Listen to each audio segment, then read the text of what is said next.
நான் இடத்துல வேலை செய்யும் போது எங்கிட்ட இருந்து கழிபடும் இந்த ஆஃபா பென்ஷன் காசு வந்து ஆர்பிகேபர் கூட கட்டுவாரா குறைய கட்டுவாரா?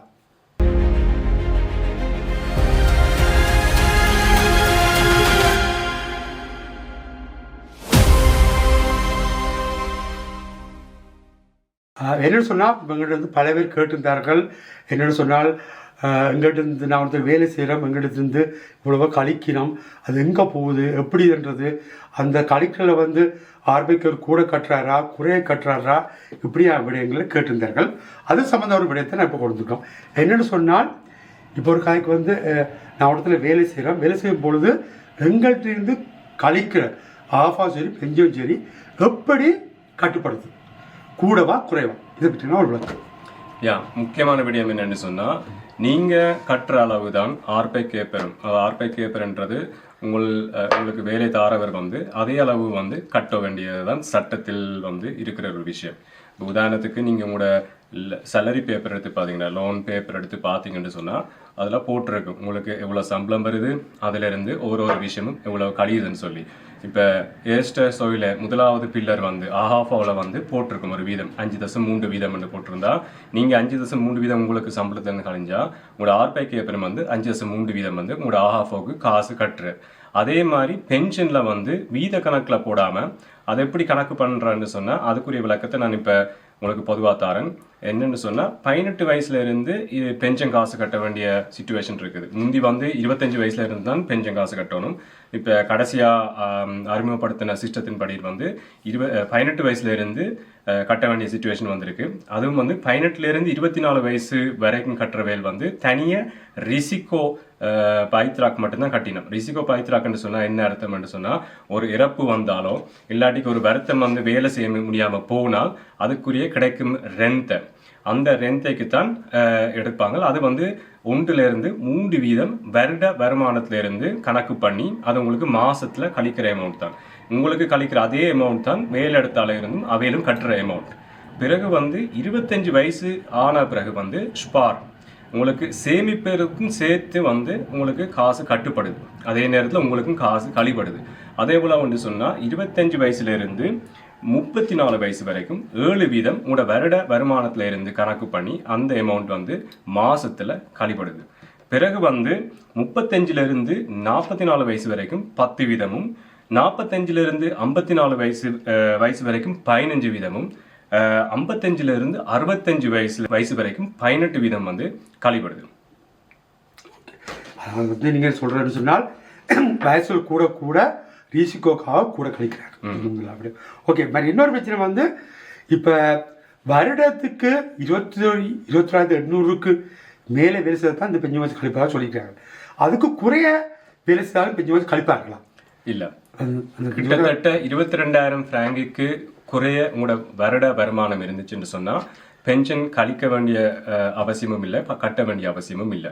அது வந்து என்ன இதில் வந்து சூட்டபிள் ஆகும்னு சொன்னால், இப்போ பார்ட் டைம் வேலையில் நீங்கள் செஞ்சீங்கன்னு சொன்னால் அப்படியான விஷயத்தில் வந்து உங்களுக்கு 22,000 பிராங்கு கீழே தான் உங்களுக்கு வருட வருமானம் வரும். அந்த இடத்துல வந்து நீங்கள் கவனித்து பார்த்துருப்பீங்க, உங்களுக்கு வந்து பென்ஷன் காசு உங்களோட சேலரியில் வந்து கழிக்க மாட்டாங்க. ஓகே, மற்ற வந்து இன்னொரு கேள்வி என்ன சொன்னால், ஓகே இப்போ பல இடங்களில் பல பேர் பார்த்து பாருங்க, எனக்கு ஒரு சம்பள பேசி வந்திருந்து அதில் என்ன சொன்னால் ஒரு ஆளுக்கு வந்து 4,000 ரூபாய் சம்பளம், ஆனால் அவருக்கு பெஞ்சம் காசு கழிக்கவில்லை. அது ஒரு வெளிநாட்டு ஃபீல் பண்ணுறபடியாக நான் கேட்டிருந்தேன்.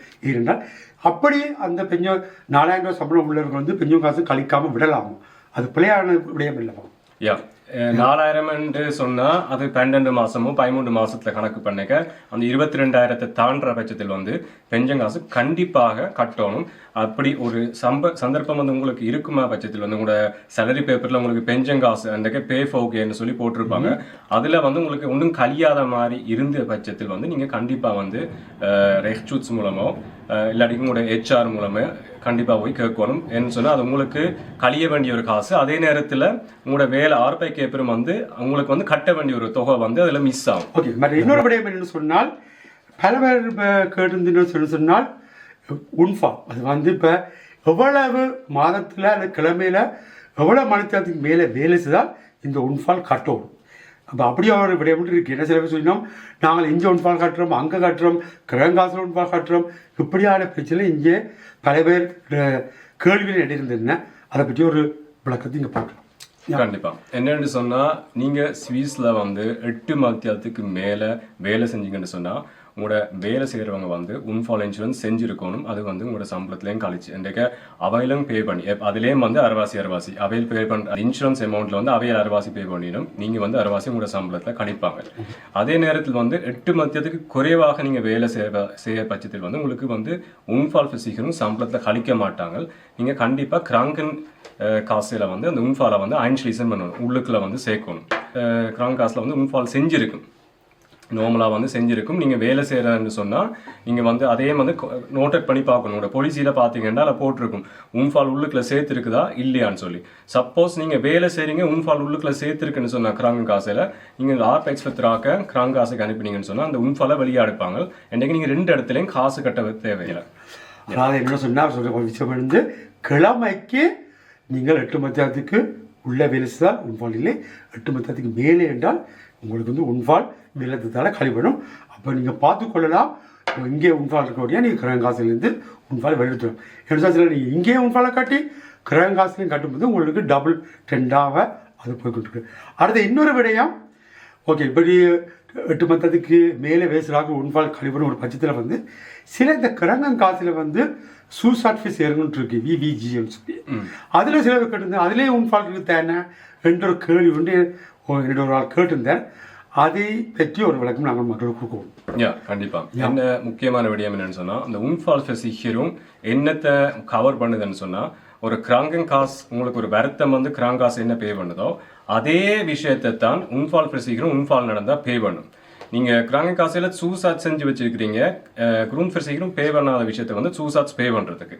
அப்ப உன்ஃபால் நடந்தா அதே மாதிரி அந்த சூசாட் ஸ்லைஸ்டுங்க நீங்க எடுத்துக்கொள்றதுக்கு தான் சூசாட்ஸ்ல வந்து உன்ஃபாலை வந்து தொடர்ந்து நீங்க ஐங்கேஷ்லோஸ்னா வச்சிருக்கணும். நீங்க வந்து அதை வெளியில் எடுக்கக்கூடாது. சூசாட்ஸ்ல வந்து உன்ஃபால் வெளியில் எடுக்கக்கூடாது. ஆனா உங்களோட வேலை இடத்துல ஊஃபோகே எக்ஸப்ட் என்று சொல்லி மேலதிகமா உங்களோட உன்ஃபால் இன்சூரன்ஸை விட சூசாட்ஸ் அதுல செஞ்சு உங்களோட சம்பளத்துல ஊஃபோகே எக்ஸப்ட் இருந்து கழிப்பா இருந்தா அதுவும் வந்து நார்மலா உங்களை நீங்க வேலை தொடங்கிக்க உங்களுக்கு வந்து அறிவிப்பாங்க. நாங்க வந்து மேலதிகமா உங்களுக்கு இன்னொரு இன்சூரன்ஸ் செஞ்சு வச்சிருக்கோம். இப்ப உதாரணத்துக்கு எந்த விஷயத்துல வாரன்னு சொன்னா இந்த ஹாஸ்பிட்டல் இன்சூரன்ஸ் இப்போ பிரைவேட்ல வந்து இருக்குது. உன்ஃபாலுக்கு அதை செஞ்சு வச்சிருந்தா நீங்க பிரைவேட்லயும் செஞ்சு வச்சிருந்தா அந்த ப்ராடக்ட்ல மட்டும் நீங்க வந்து உன்ஃபாலை வெளியில் எடுக்கலாம். நீங்க டபுளா இன்சூரன்ஸ் பே பண்ணாம இருக்கிறதுக்கு. மற்றும்படி வந்து சூசாட்ஸ்ல வந்து நீங்க உன்ஃபாலை வச்சிருக்கணும்.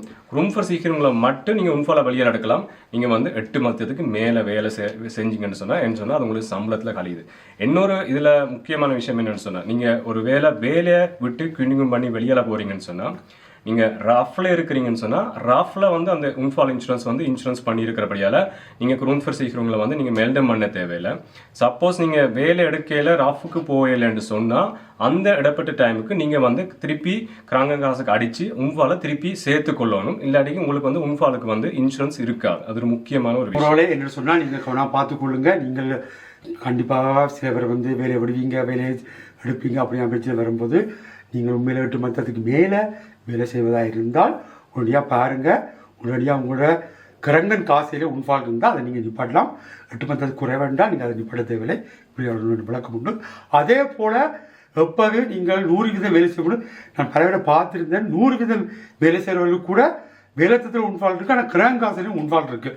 அவர் சொன்னது போல் உடனடியாக உங்களோட பொலிசியில் செக் பண்ணி அப்படி மித் உன்ஃபால் என்று இருந்தால் நீங்கள் 100% வேலை செய்வதாக இருந்தால் 50% மேலே வேலை செய்வதாக இருந்தால் உடனடியாக குடும்பத்தோடு என்ன கிரகம் காசுக்காக நீங்கள் அடித்து உங்களுடைய உன்ஃபாலை நீங்கள் நிப்பாட்டி கொள்ளலாம்.